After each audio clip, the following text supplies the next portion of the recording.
Welcome back, gang. We're doing another Best in Slot Holiday Edition. Yes, it's Christmas and I'm working hard to bring you information. So today I want to talk about a stamina-based set, and that's specifically Spriggans. And we're going to do two contexts to this specific testing. So the 5-piece is very interesting because it provides a lot of physical penetration.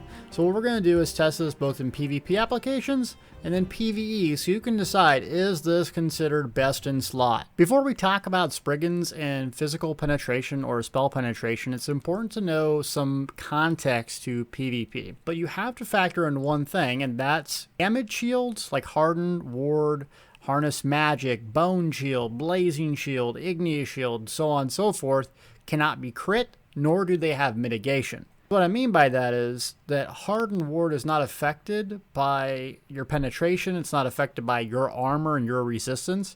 Really, the thing that makes this go up is max magic. So everyone has access to these type of shields. Light armor right here. You got Undaunted, there's Bone Shield, really no one uses that. Almost every single class has a shield except for Nightblades. So the reason I'm bringing this up is when you're fighting someone that's using shields, whether it's in a group or it's a proc set or something like that, like Combat Physician that can proc a shield, that 5-piece is going to basically be nothing. So we're going to show you that in greater detail. But in PvP, keep that in mind. Shields cannot be crit, or are they affected by mitigation or armor. So for the first damage comparison, we're going up against Gill's Magic Nightblade, sitting at 30,000 physical resistance and 22.5 resistance to physical hardy in the champion point tree.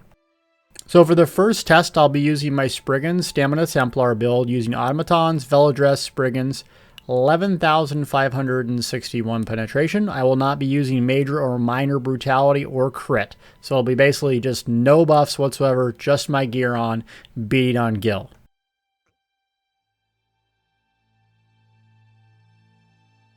So we use Biting Jabs as our primary damage tool. You can see a crit at least once with a max value of 2,066.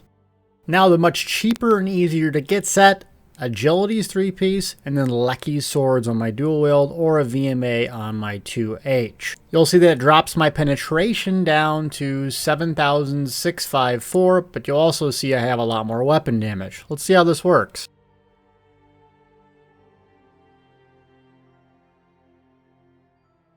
Biting Jabs, once again, it crit at least once, and we got 1947 against a heavy armor using the Lecky's Agility setup. Since I can't math, we plugged this into a little handy dandy calculator, and it looks like Spriggans outperformed this setup by 6.1%, or essentially 6%. So that's not a massive damage increase that you would assume you would have against a heavy armor, but still 6% is decent. Next test up, we're going to go against Gill's same build, except this time he's going to be at 16k physical resistance, still going to use his major wards, but this is light armor, so we can see, is there a difference?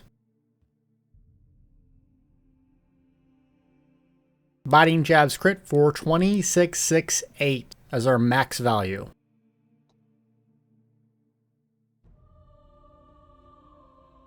With the Lecky setup, 2565. So using the Lecky's Agility setup against a light armor user with almost half the mitigation results in a 3.8% decrease in her damage. So not a huge deal. But that's not the only thing to factor into some of these builds and penetration like Spinners, Spriggans, because remember that the value that penetration provides doesn't always give you a benefit to healing. Remember that healing is based off your max values, so weapon damage, max stam, or max magic and max spell damage. So I'm going to show you a little bit of difference here with the max healing values, just to illustrate. So with the 5-piece Spriggans setup, I still have a lot of max stam, a lot of max weapon damage, but I'm losing out about 200 or so weapon damage. So my max healing value is 2493 with the 5-piece Spriggans setup.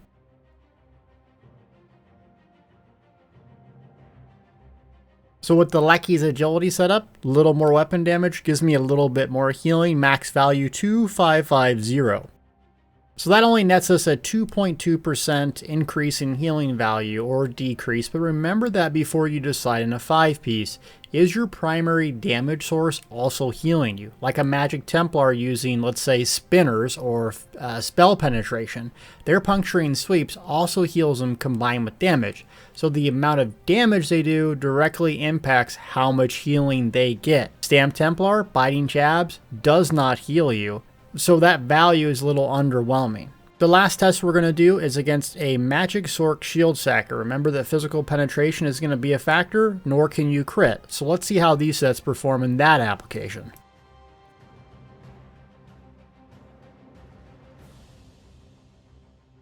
So if we look at the top value here, Harness Magic, against that shield we did 1687 max damage.